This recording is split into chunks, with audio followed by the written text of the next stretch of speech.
नमस्कार, आप देख रहे हैं कोट न्यूज़ बुलेटिन।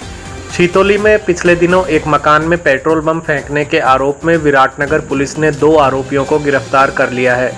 थानाधिकारी राजेंद्र राठौड़ ने बताया कि कुनेड़ के रोहिताश यादव और बड़नगर के राजू जाट को कल देर रात गिरफ्तार कर आज कोर्ट में पेश किया गया। न्यायालय ने इन्हें पुलिस कस्टडी में भेज दिया है। इस हमले के विरोध में और छितौली से अवैध क्रेशरों को हटाने की मांग पर पिछले 5 दिन से ग्रामीण ज्योति स्टोन क्रेशर के पास धरने पर बैठे हुए हैं। गांव वालों का आरोप है कि यहां कई क्रेशर अवैध रूप से चल रही हैं, जिन्होंने गांव में जमीनों पर जबरन कब्जा कर रखा है और दादागिरी कर रखी है। हमले के अगले दिन जब पंचायत ने इन दबंगों से जमीन को मुक्त कराया तो प्रशासन के आदेशों के बावजूद इन लोगों ने जमीन पर दोबारा कब्जे की कोशिश की। भगवान जाने पुलिस और प्रशासन भी खनन माफिया से क्यों खौफ खाता है। कोटपुतली पुलिस ने बलात्कार के झूठे आरोप में फंसाने की धमकी देकर रुपये ऐंठने और ब्लैकमेल करने की आरोपी महिला को गिरफ्तार कर लिया है। थाना प्रभारी महावीर सिंह ने बताया कि ये महिला पिछले 1.5 साल से फरार चल रही थी।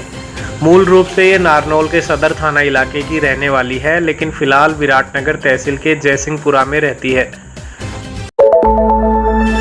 अवैध शराब के खिलाफ कार्रवाई करते हुए पनियाला पुलिस ने एक आरोपी को गिरफ्तार किया है। पुलिस के मुताबिक नांगल चौधरी के सुरेंद्र गुर्जर के पास से 48 पौवे अवैध देशी शराब के बरामद किए गए हैं। पनियाला गांव में वो कहावत सच साबित हो गई कि जाको राखे साइयां मार सके न कोई। दरअसल सोमवार शाम तोताराम गुर्जर का 4.5 साल का पोता घर से अचानक लापता हो गया था, जिसके बाद परिजनों ने बालक को आसपास काफ़ी तलाश किया, लेकिन उसका कोई सुराग नहीं मिला। परिजनों ने पनियाला पुलिस को सूचना दी। पनियाला पुलिस ने बच्चे की काफ़ी खोजबीन की। दिल्ली जयपुर हाईवे पर लगे सीसीटीवी कैमरे के फुटेज भी खंगाले गए। काफ़ी लोगों से पूछताछ की गई, लेकिन बालक का कोई सुराग नहीं लगा।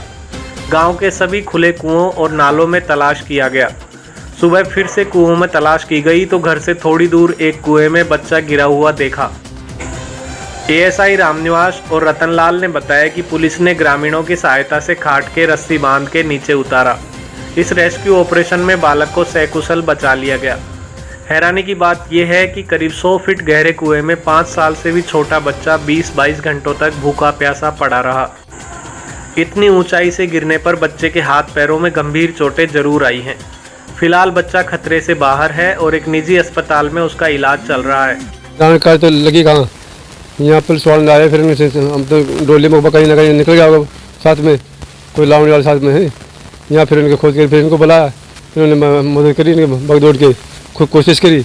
हम भी देखे आए थे, फिर इन्होंने जाकर के वहाँ टोर्च से इनसे मेहनत करके सब कुछ में देखा तो सब इनकी तो मिल गए। वहाँ पुलिस पार्टियाँ अलग अलग दिशाओं में काम कर रही थी। बाजरा का खेत, नाली, सड़कों पर बने होटल पर तलाश किया, परंतु रात को कामयाबी नहीं मिली। सुबह अव्वल वक्त जब पुलिस पार्टी गई तो एक सूखे कुएं में जो 100 फीट गहरा था उसमें बच्चा दिखाई दिया जो जिंदा था। सकुशल उसको निकाला गया, परिजनों को सुपुर्द किया गया। हालांकि ग्रामीण कुछ एक सवाल जरूर उठा रहे हैं कि इतना छोटा बच्चा आखिर कुएं की ऊंची मुंडेर तक पहुंचा कैसे? क्या किसी ने बच्चे को जानबूझकर तो कुएं में नहीं फेंक दिया था? सवाल ये भी है कि रात को बच्चा इस कुएं में नहीं दिखा, लेकिन सुबह कैसे दिख गया? बहरहाल हम तो यही कहेंगे कि अंत भला तो सब भला। बच्चे की जान बच गई, वही सबसे बड़ी बात है। कोरोना के लॉकडाउन के बाद धीरे धीरे अब सब अनलॉक किया जा रहा है। कॉलेज की परीक्षाएं शुरू हो चुकी हैं और अब नवंबर में आईटीआई की परीक्षाओं का टाइम टेबल भी जारी कर दिया गया है। साथ ही नए सत्र के लिए आईटीआई में एडमिशन भी शुरू हो चुके हैं।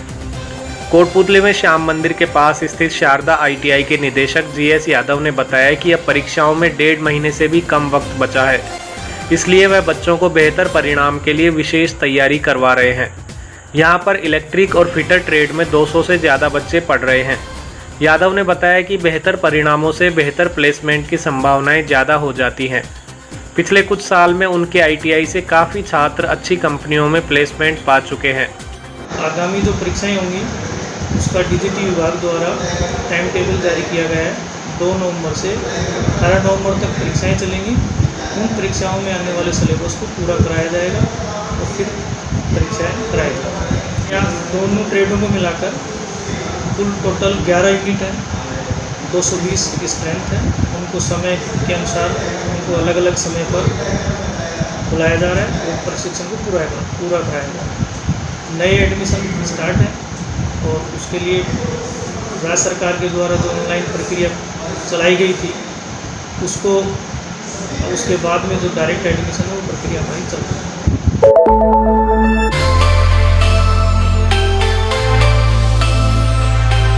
अब घर बैठे मंगवाएं अपना मनपसंद खाना अपने फेवरेट होटल आरटीएम से। आज ही डाउनलोड करें home restaurant app Google play store से और पाएं शानदार डिस्काउंट। होटल आरटीएम 30 सालों से आपकी सेवा में।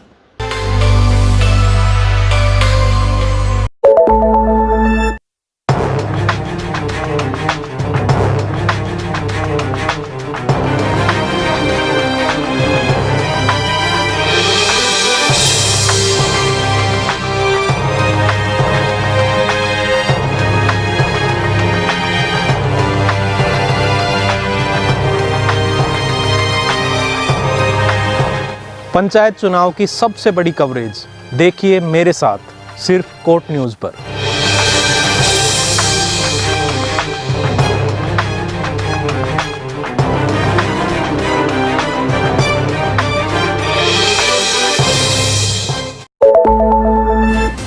कोटपुतली ब्लॉक में 4 कोरोना पॉजिटिव मरीज मिले हैं। ये सभी मरीज शुक्लाबास, नारेड़ा, सरून और रघुनाथपुरा गांव के रहने वाले हैं। बीसीएमओ डॉक्टर रामनिवास यादव ने बताया कि इन 4 लोगों के संपर्क में 30 लोग आए हैं, जिन्हें फिलहाल होम क्वारंटाइन कर दिया गया है। आज कुल 76 लोगों के सैंपल लिए गए। कल भी 7 लोग कोरोना पॉजिटिव पाए गए थे। इस तरह अब तक पॉजिटिव मिले लोगों की संख्या 383 हो गई है। हालांकि हमारे इलाके की रिकवरी रेट अच्छी होने की वजह से एक्टिव केसों की संख्या दर्जन भर के आसपास ही है। फिर भी कोट न्यूज़ आपसे अपील करता है कि कोरोना को हल्के में न लें, अपना और अपने परिवार का बचाव करें, मास्क लगाएं और सोशल डिस्टेंसिंग का पालन करें। जयपुर ग्रामीण सांसद कर्नल राज्यवर्धन सिंह राठौड़ ने लोकसभा में बायोगैस संयंत्रों और सब्सिडी से जुड़े मुद्दे उठाए। राठौड़ ने राजस्थान समेत अन्य राज्यों में स्थापित किए गए इन संयंत्रों की संख्या भी पूछी। इसके जवाब में ऊर्जा राज्य मंत्री आर.के. सिंह ने राजस्थान में 72,446 लघु बायोगैस संयंत्र होने का जवाब दिया। राज्य मंत्री ने बताया कि नए बायोगैस जैविक खाद कार्यक्रम के तहत केंद्र 7500 रुपये से लेकर 35,000 रुपये तक की सहायता मुहैया करवाता है। मां का श्रृंगार कार्यक्रम के अंतर्गत कोटपुतली के राजकीय सरदार जनाना अस्पताल में 51 पौधे लगाए गए। अशोक, पीपल, शीशम, जामुन, गूलर, मीठा नीम और अन्य किस्मों के पौधे यहां लगाए गए। बीसीएमओ डॉक्टर रामनिवास यादव ने कहा कि वृक्षारोपण का कार्य बहुत ही आवश्यक है, क्योंकि पेड़ हमें जीवनदायी ऑक्सीजन देते हैं। इस दौरान एमओ डॉक्टर आशीष शेखावत, नर्सिंग कर्मी पंकज भारद्वाज और बाकी स्टाफ भी मौजूद रहा। संयोजक नवनीत शर्मा और प्रवीण बंसल ने कार्यक्रम के बारे में बताया। ताज़ा तरीन अपडेट्स के लिए हमारे फेसबुक पेज को लाइक और फॉलो कर लें। साथ ही यूट्यूब पर कोट न्यूज़ चैनल को सब्सक्राइब कर लें। वीडियो को लाइक करना भी न भूलें। फिलहाल के लिए इतना ही। नमस्कार।